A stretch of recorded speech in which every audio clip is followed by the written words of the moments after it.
Hey everyone, this is Andy Petronic. And Michael Stanwyck, and we are here with next week's lifestyle practice. Your practice for next week is the gratitude and positivity practice.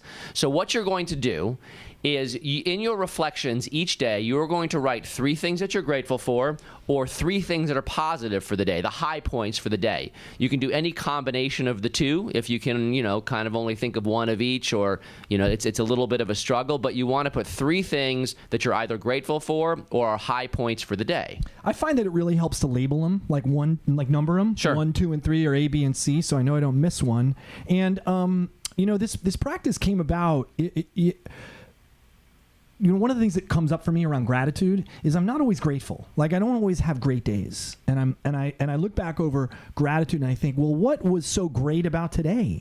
And if I can't come up with something, it's bigger than that. It's remembering that in spite of how today went, there are things you can be grateful for. Right. Like, I could have had a terrible day. Like, nothing could have gone according to plan. Nothing could have gone right. And I still live in one of the most amazing places in the world. I live in a climate that's sunny. I'm by the beach.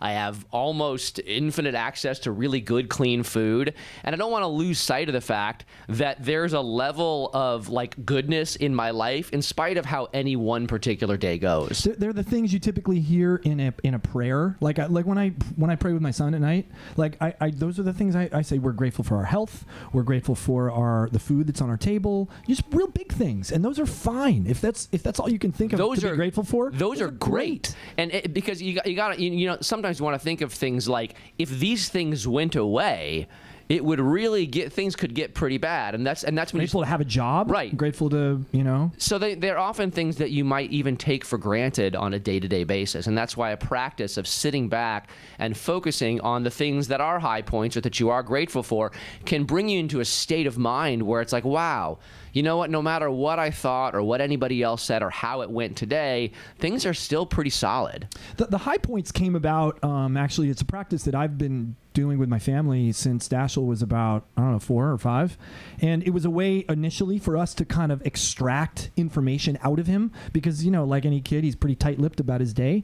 So we decided we would, at the dinner table each night, we would share our highs, preferably not lows if they're, low or lows too, highs and lows, right? So we always say, okay, share 3 highs.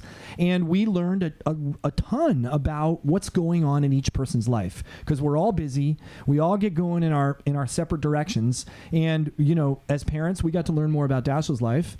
And he and my wife got to learn things about my life that I don't necessarily typically share. So, and they were high points. I PR'd in a workout today, and I ran for the first time in 3 months because of a calf injury, or I deadlifted 300 pounds. Well, and some of the things to remember is, if you get out of the habit of sharing things with people, if you get on the habit of sharing what's good, or even what does feel like a low for you, you start to imagine that you're the only person who feels this way, that things that are important to you aren't important to the people around you, that if you're not feeling that great, that sharing it's not going to help, or that other people don't feel that way.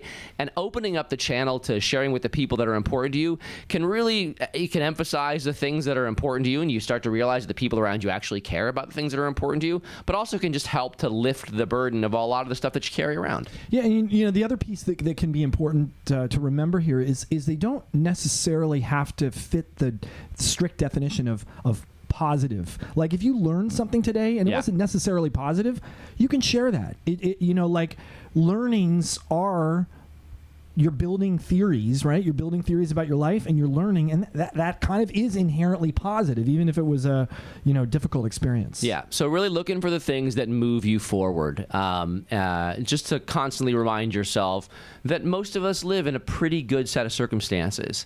So that's the practice for next week: gratitude and positivity in your reflections each day when you record your score. Have a great week, everyone. All right. See you soon. Bye-bye.